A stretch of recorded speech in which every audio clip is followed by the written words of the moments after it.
Nós estamos no mês de fevereiro trabalhando a série Identidade Cristã. E uma das marcas de um cristão verdadeiro, de um discípulo de Jesus, é o amor. O tema da mensagem de hoje então é este: amar, a atitude de um discípulo de Jesus. Eu quero te convidar a abrir a palavra de Deus no Evangelho segundo João, este que recebeu o apelido de o apóstolo do amor, o discípulo a quem Jesus amava.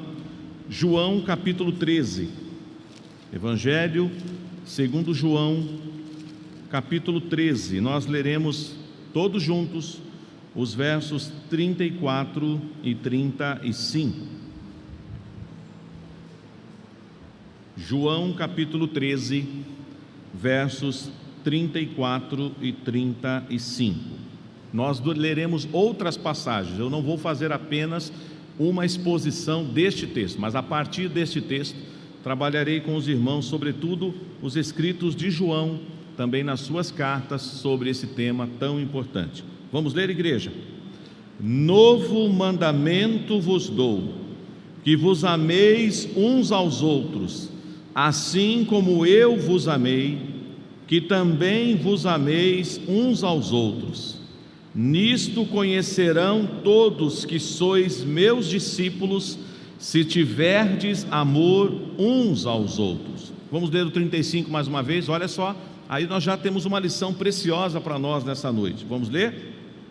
Nisto conhecerão todos que sois meus discípulos, se tiverdes amor uns aos outros. Vamos orar mais uma vez? Senhor, que o Senhor fale ao nosso coração através da Tua palavra, deste texto e nos demais textos que nós leremos com a Tua igreja nesta noite. Edifica-nos, ó Deus, na Tua palavra, ajuda-nos a entendermos que devemos ter esta postura como cristãos, como discípulos de Jesus, amar como o Senhor nos amou. Nos ilumine, ó Deus, com Teu Santo Espírito, nós oramos em nome de Jesus, amém. É muito comum quando vamos a uma cerimônia de casamento e vemos pessoas proferirem sobre o amor, muitas vezes poesias são declamadas, canções que expressam o amor. Eu não estou com isso aqui dizendo que não devamos fazer isso. Muitas vezes você vai escutar afirmações como esta: o amor é um sentimento a ser aprendido.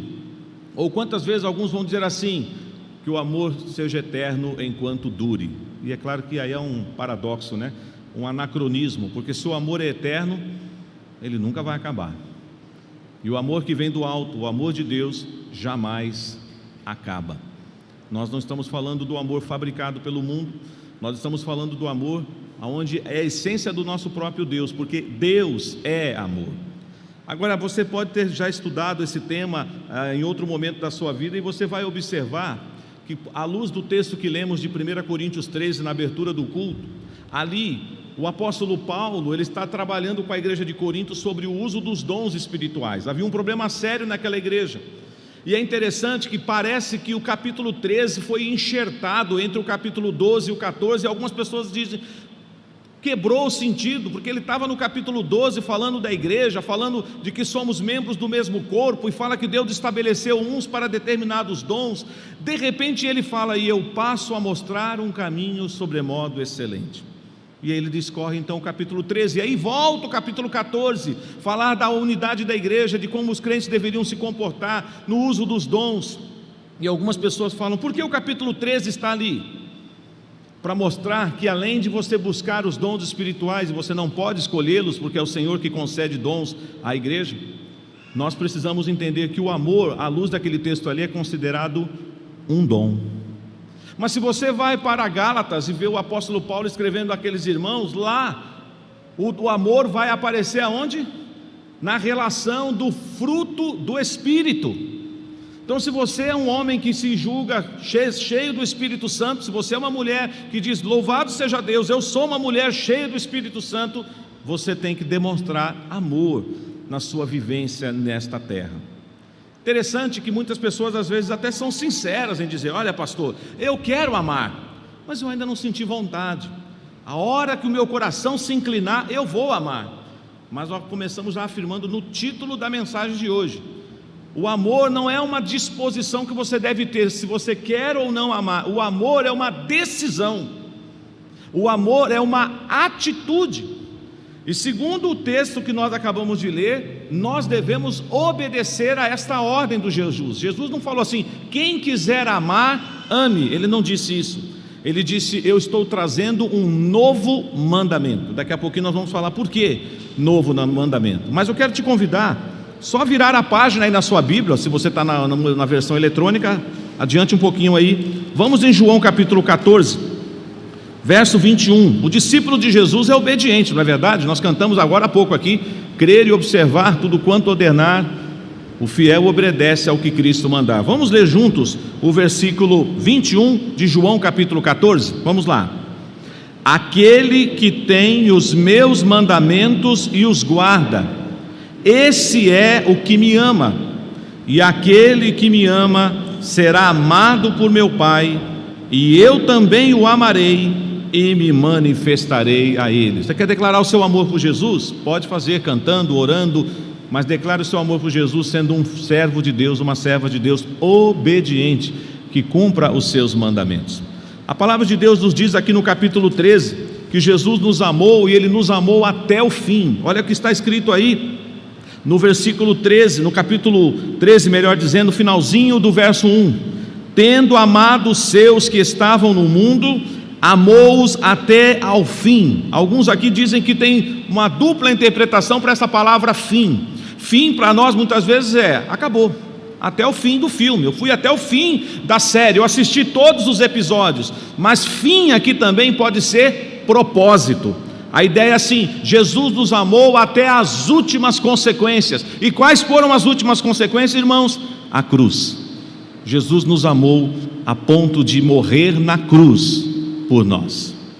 Por isso, um discípulo de Jesus, uma discípula de Jesus, ele não pode sair por aí dizendo assim: olha pastor, eu ainda não senti no coração que eu tenho que amar aquela pessoa que trabalha comigo, que eu tenho que amar o meu vizinho, que eu tenho que amar o membro da minha família que ainda não conhece Jesus. Eu não senti, pastor, e eu estou sendo sincero diante do Senhor, mas a hora que o Senhor me tocar, eu vou amar. Às vezes não basta ser sincero. Tem muita gente sincera até dentro da igreja, mas continua errado, continua com uma postura errada. Amar é uma atitude que eu e você devemos tomar. Não é fácil, e é só com a graça de Deus. Quero só fazer aqui uma questão, parece engraçada, mas só para ilustrar. Lá em Romanos capítulo 5, verso 5, está dizendo assim: ora, a esperança não confunde. Aí eu gosto dessa segunda parte, que diz assim: porque o amor de Deus é derramado no seu coração. Então esse amor que você tem que demonstrar para o seu próximo, vem da onde? Qual é a fonte do seu amor? Vem de Deus. Aliás, tudo vem do Pai das luzes, tudo vem do Senhor. Ele é o dono do ouro e da prata. E até o amor que eu devo ter no coração para com o meu irmão, com a minha irmã, para com todas as pessoas, vem de Deus. Então muitas vezes a pessoa diz assim: pastor, eu não consigo amar, eu não tenho condição de amar essa pessoa. Mas se você recebeu, vamos assim dizer, essa enxurrada do amor de Deus no seu coração está inundado pelo amor de Deus, como você não consegue amar? Vamos criar aqui uma situação. De repente você está com muitas dívidas. O ano começou, e aí aquela época de janeiro, e aí IPVA, e aí IPTU, é material escolar, você gastou mais do que devia no final do ano, e agora você está aí no vermelho, você está desesperado, e você não sabe como negociar suas dívidas. De repente aparece alguém para você e diz assim: hoje eu acabei de fazer um depósito na sua conta, vai lá olhar o extrato, eu depositei R$1 milhão na sua conta, paga suas dívidas. Fica mais fácil agora você pagar a sua dívida? O que vocês acham? Tem R$1 milhão na sua conta. Ou você vai continuar dizendo: eu não tenho como pagar as pessoas que eu devo, está tão difícil. Ou você vai pegar agora e vai pagar cada uma das pessoas que você deve. Certamente você faria isso. Se você é uma pessoa correta, agora você não tem mais desculpa. Você disse que não tinha dinheiro para pagar suas dívidas, pois agora tem R$1 milhão na sua conta. Guardadas as devidas proporções, porque o exemplo é pobre para o que eu vou dizer agora. Você não pode dizer para ninguém: eu não consigo te amar, porque você tem R$1 milhão, muito mais do que R$1 milhão, do amor de Deus derramado no seu coração para você amar.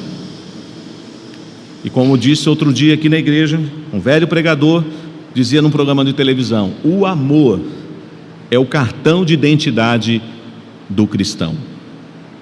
Há uma coisa linda nesse texto. O texto diz no verso 35 que quando nós nos amarmos, nisto o mundo vai conhecer todos os que são o quê?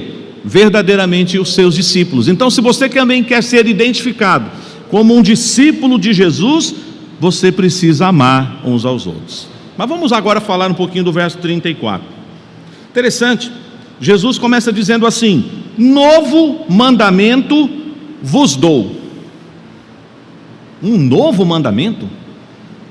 Não bastaria cumprir já os mandamentos que a palavra de Deus nos ensina? O que será de novo que tem neste mandamento que você já não conhecia? Já foi lido nessa noite por nós com relação àquele intérprete da lei que procurou Jesus. É claro que ele queria fazer um teste com Jesus. E ele chegou para Jesus falando o quê? Senhor, o que eu faço para herdar a vida eterna? E Jesus então falou assim: você conhece a lei? Os mandamentos? O que está escrito lá? E ele respondeu na ponta, como também está em Mateus 22. Amarás, pois, o Senhor teu Deus de toda a tua força, de toda a tua alma, de todo o teu entendimento, e amarás o teu próximo como a ti mesmo. E Jesus falou: ótimo. Só que daí ele foi com aquela desculpa: mas eu não sei quem é o meu próximo.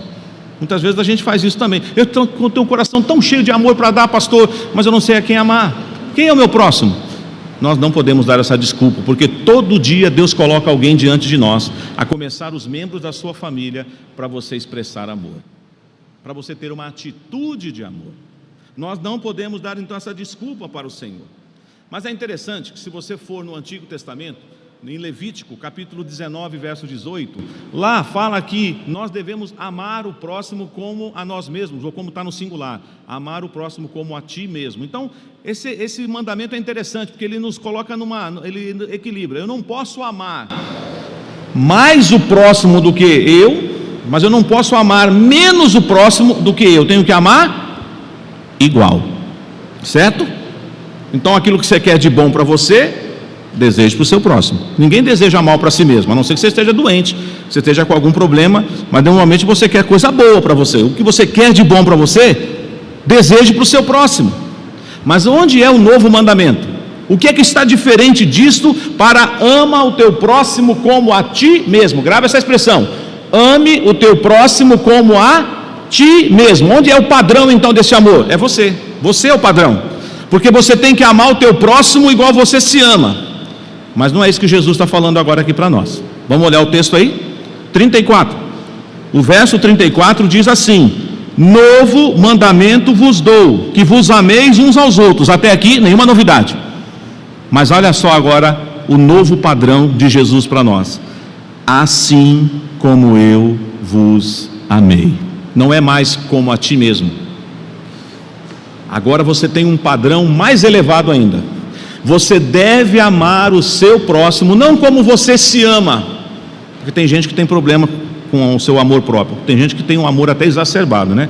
Aquela velha música lá que o cantor falava: eu me amo, não posso mais viver sem mim. Tem gente que é assim. Ou como o reverendo Hernandes gosta de falar, da pessoa que chega diante do espelho e diz: grandioso és tu, grandioso és tu, grandioso és tu. Tem gente que é assim, um superego. Não, queridos, agora o padrão é outro. Eu vou amar o meu irmão, eu vou amar o meu semelhante, eu vou amar o meu próximo como Cristo me amou. E aí a questão é, lembrando aos maridos aqui, homens presentes, futuros maridos também, o que Paulo escreveu aos Efésios lá? Maridos, amai vossa mulher como Cristo. Como Cristo o quê? Como Cristo amou a igreja e se entregou por ela. Então o nosso amor, claro que não é o meu amor fabricado por mim mesmo, mas o amor que é derramado no meu coração pelo Espírito Santo, o amor ágape, o amor de Deus me capacita. É como minha conta estivesse no negativo e o Senhor me põe um crédito e diz: agora vai lá e paga a sua dívida. Eu tenho amor no coração, o amor de Deus, então eu amo como Cristo amou a igreja. Ele se entregou pela igreja, ele se sacrificou pela igreja, ele morreu pela igreja. Este é o padrão do amor que o discípulo de Jesus deve demonstrar para as pessoas. Então às vezes a gente fica: mas não é bem assim, né, pastor? O senhor está interpretando dessa forma, eu não levo tão a sério assim. Deveria levar, porque esse é o padrão de Deus.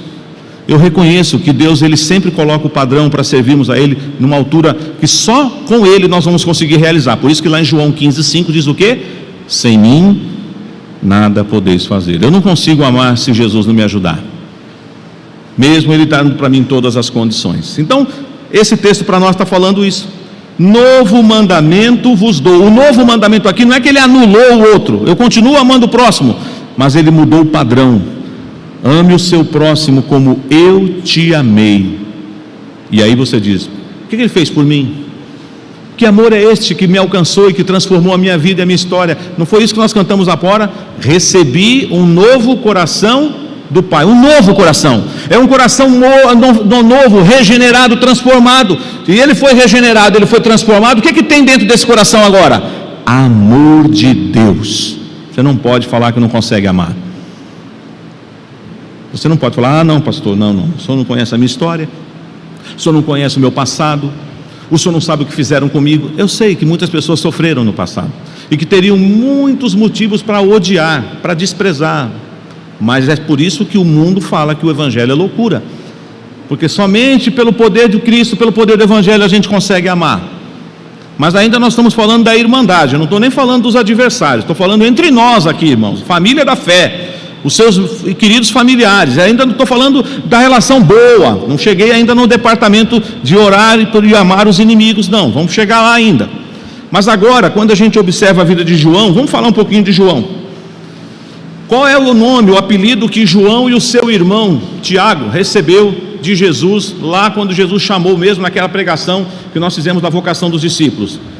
Filhos do trovão, Boanerges. Lembram do episódio em que Jesus estava sendo ali tentado, e aí os discípulos, Tiago e João, que agora é o apóstolo do amor, o discípulo a quem Jesus amava, o que foi o Tiago e João falaram para Jesus? Senhor, quer que a gente faça uma oração aí, manda cair fogo do céu aqui, torra eles dois aí, vamos acabar com todo mundo aqui. Aí o que Jesus falou? Calma, filhos do trovão. Aí você diz: como que um homem que um dia quis fazer uma oração imprecatória para cair fogo do céu e fulminantemente devorar aqueles homens, agora ele é o apóstolo que mais fala: filhinhos.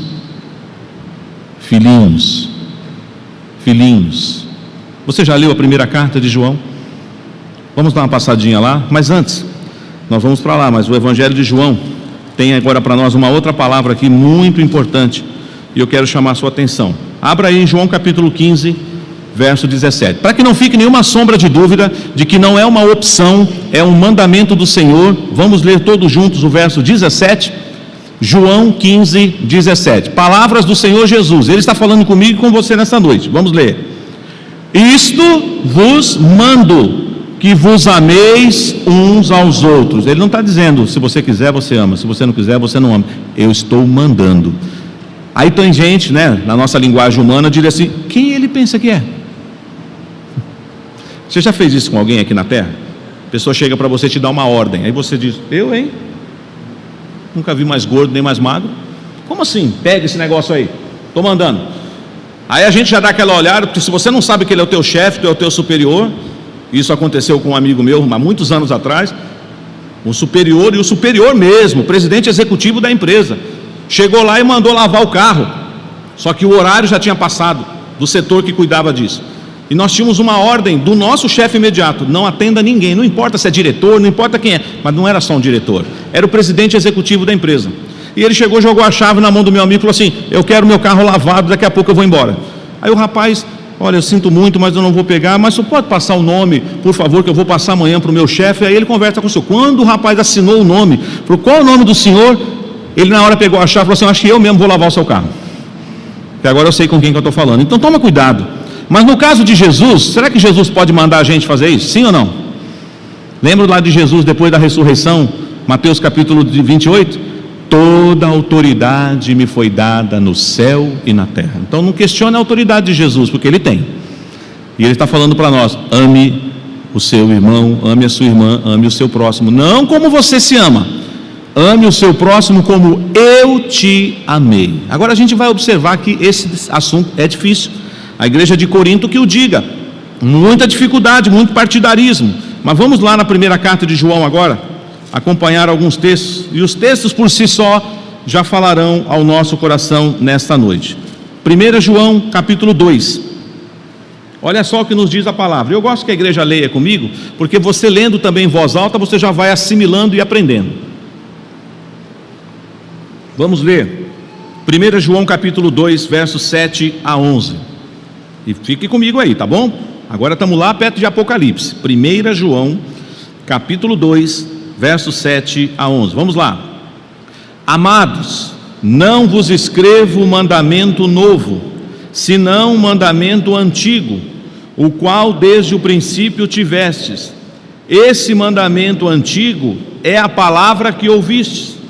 Todavia vos escrevo novo mandamento, aquilo que é verdadeiro nele e em vós, porque as trevas se vão dissipando e a verdadeira luz já brilha. Aquele que diz estar na luz e odeia a seu irmão, até agora está nas trevas.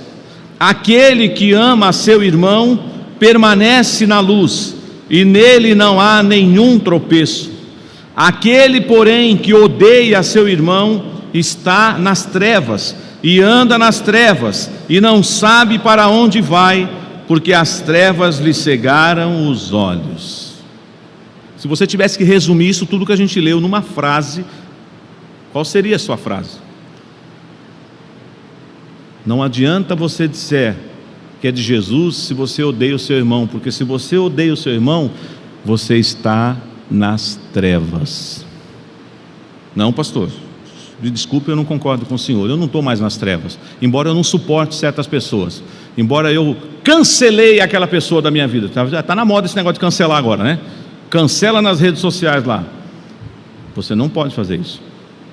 Segundo o mandamento de Jesus, você precisa andar na luz, e andar na luz é amar o seu irmão.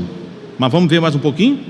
Vamos agora para o capítulo 3, aí mesmo na primeira carta de João, versículo 11. Aqui a coisa aperta um pouco mais, então nós vamos ler aqui um trecho maior, mas vale a pena. Vamos ler do 11 até, na verdade um pouquinho antes, deixa eu só encontrar aqui, até o 18 só, do 11 ao 18, vamos lá? Vamos ler.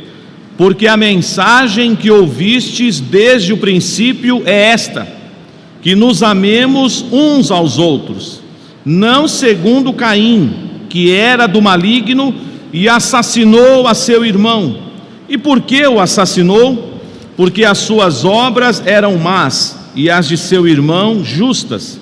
Irmãos, não vos maravilheis se o mundo vos odeia. Nós sabemos que já passamos da morte para a vida, porque amamos os irmãos. Aquele que não ama permanece na morte. Todo aquele que odeia seu irmão é assassino.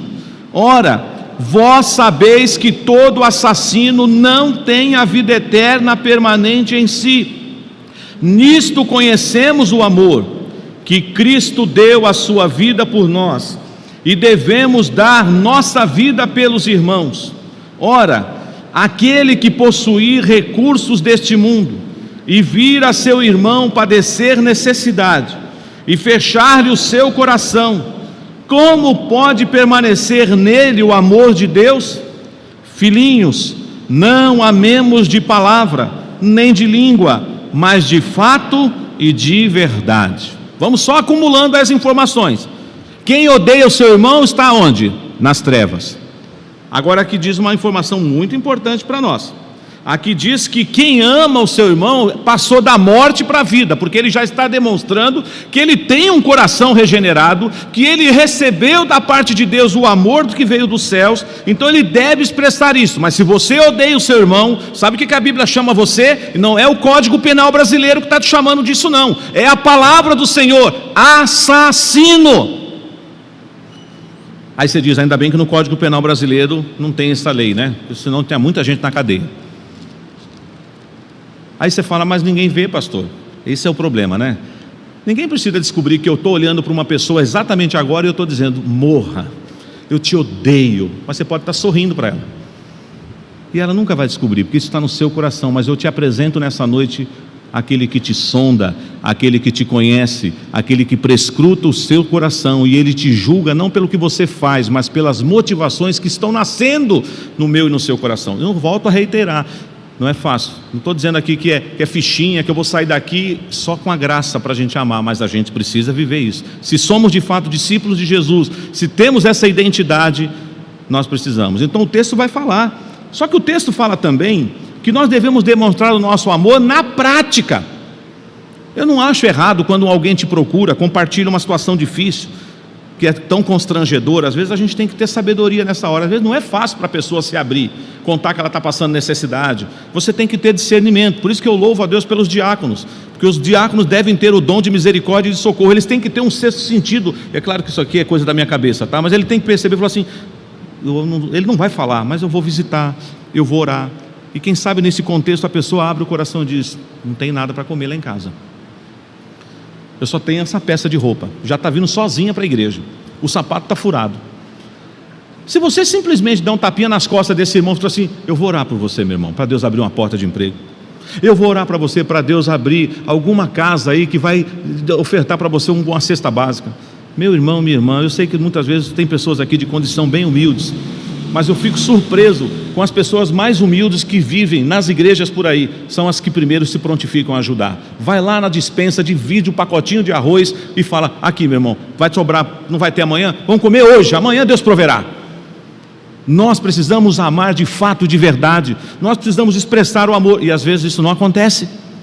Às vezes você fala assim, o rapaz está precisando de um sapato novo, ele calça 40, coincidência é o meu número, e você tem pares de sapatos que você não sabe mais do que faz, e você ainda vai orar para Deus dar um sapato para ele? A oração já tem resposta, você é a resposta da oração. Vai na sua casa, pega o sapato, não o sapato que você não usa mais, um bom sapato, e vai abençoar o seu irmão. Nós precisamos demonstrar isso. Nós somos a comunidade do amor ou não somos? As pessoas precisam entrar aqui e falar assim, que negócio é esse? Eu estou sentindo uma coisa impactante. O cântico que nós entoamos fala que nós não podemos viver na falsidade. Isso é sério, igreja. Falsidade, sabe aquela coisa, parece, mas não é? Não, queridos, nosso amor tem que ser algo visceral. As pessoas precisam olhar para nós e falar assim, eu me senti amado naquele lugar, eu vi que as pessoas se amam. Nós podemos às vezes nos ofender, infelizmente, nós podemos machucar um ao outro, infelizmente, mas nós devemos ter um coração disposto para amar, para liberar perdão. E é por isso então que esse texto nos exorta dessa forma. Nosso amor precisa ser prático. Então olha, andar nas trevas, assassinato, mas vamos continuar e a gente vai terminando aqui já a série dessa noite, essa mensagem. Vamos para o capítulo 4? Capítulo 4, aqui nós vamos acompanhar um pouco mais a leitura, vale a pena ler até o versículo 19, verso 7 do capítulo 4 de 1 João até o versículo 19, todos juntos vamos ler também. Amados, amemo-nos uns aos outros, porque o amor procede de Deus, e todo aquele que ama é nascido de Deus e conhece a Deus. Aquele que não ama não conhece a Deus, pois Deus é amor. Nisto se manifestou o amor de Deus em nós, em haver Deus enviado o seu Filho unigênito ao mundo, para vivermos por meio dele. Nisto consiste o amor, não em que nós tenhamos amado a Deus, mas em que Ele nos amou e enviou o seu Filho como propiciação pelos nossos pecados. Amados, se Deus de tal maneira nos amou, devemos nós também amar uns aos outros. Ninguém jamais viu a Deus.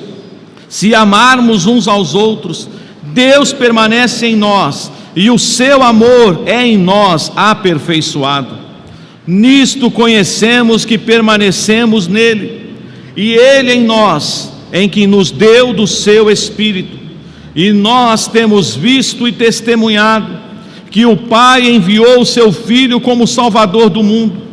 Aquele que confessar que Jesus é o Filho de Deus, Deus permanece nele e ele em Deus, e nós conhecemos e cremos no amor que Deus tem por nós.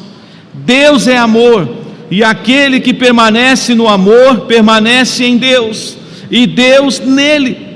Nisto é em nós aperfeiçoado o amor, para que no dia do juízo mantenhamos confiança, pois segundo Ele é, também nós somos neste mundo. No amor não existe medo, antes o perfeito amor lança fora o medo, Ora, o medo produz tormento, logo aquele que teme não é aperfeiçoado no amor. Agora olha que coisa linda, nós amamos porque Ele nos amou primeiro. Mais uma vez, nós amamos porque Ele nos amou primeiro. Nós só podemos amar porque nós fomos amados. Nisto consiste o amor de Deus. E se você quer dizer para todo mundo que você nasceu de novo, que você é um novo homem, uma nova mulher, você precisa demonstrar isso amando, com o amor que Deus colocou no seu coração. Não é uma opção, é uma decisão, é uma atitude. Novo mandamento vos dou, que vos ameis uns aos outros, assim como eu vos amei. Se você quiser ler as cartas de Paulo, você vai observar que em muitos momentos Paulo vai nos exortar a amar, a perdoar, e sempre usando agora um padrão, como Ele nos perdoou, como Cristo nos amou. Mas eu deixei por último para fechar. Até agora nós estamos falando só entre irmãos. É fácil a gente se amar ou de vez em quando fica difícil? De vez em quando fica, não fica? De vez em quando você fala assim, estou amando, pastor, estou amando, só não sei até quando. Sabe aquela pessoa que fala assim, suportai-vos uns aos outros em amor. Tem gente que usa essa expressão do verbo suportar aí, mas assim, quase segurando a mão. Estou suportando, pastor, não sei até quando, uma hora vai soltar. Mas e se eu disser para você que a palavra suportar aí não tem nada a ver com isso? É suporte. O que esse banco está fazendo com você agora? Ele está te suportando. Senão você cai. Certo? Você tem que ser suporte para o seu irmão em amor. Mas e os inimigos? Ah não, pastor, aí é demais, né? Amar o irmão, amar a irmã, de vez em quando dá uma pisada na bola, mas eu continuo amando, libero perdão, mas amar inimigo, aí não dá. Aí só falta dizer assim, aí nem Deus ajuda, você que pensa. Vamos lá para servir Mateus, e a gente está encerrando. Sermão do Monte, maior sermão pregado na história, maior pregador da história, Jesus. O Sermão do Monte, olha só aqui, e é sério. É só com a graça mesmo, irmãos. Como é que eu vou amar desse jeito? Como é que eu vou praticar isso? Mateus capítulo 5, verso 43 a 48. Acompanhe a leitura que eu farei. Ouvistes que foi dito, amarás o teu próximo e odiarás o teu inimigo. Era assim antes, viu gente? Estava lá no Antigo Testamento. Opa, gostei dessa palavra do Antigo Testamento, hein pastor? Acho que eu vou grifar na minha Bíblia. Quer dizer que eu posso amar o próximo, mas odiar o inimigo. Mas aí vem Jesus e fala o seguinte: eu porém vos digo, amai os vossos inimigos e orai pelos que vos perseguem. Opa, é fácil fazer isso, irmãos? Se é difícil amar quem te ama, ainda mais amar quem não gosta de você. É só a graça. Mas louvado seja Deus que temos a graça conosco. O texto continua, verso 45, para que vos torneis filhos do vosso Pai Celeste, porque Ele faz nascer o seu sol, sobre maus e bons, e vir chuva sobre justos e injustos. Por quê? Se amardes os que vos amam, que recompensa tendes? Não fazem os publicanos também o mesmo? E se saudardes somente os vossos irmãos, que fazeis demais? Não fazem os gentios também o mesmo? Portanto, sede vós perfeitos, como perfeito é o vosso Pai Celeste. Eu e você, irmãos, devemos trazer no nosso coração essa marca, essa postura, essa atitude, amar como Cristo nos amou. E certamente o mundo vai conhecer que somos verdadeiramente discípulos de Jesus, não para nossa própria vanglória, não para ficarem tocando trombeta em nosso nome, mas para que o nome do Pai seja glorificado no Brasil e em todas as nações nessa terra. Vamos nos amar, vamos obedecer ao mandamento de Jesus, porque Ele tem toda a autoridade no céu e na terra para dizer para cada um de nós: e isto eu vos mando, que vos ameis uns aos outros.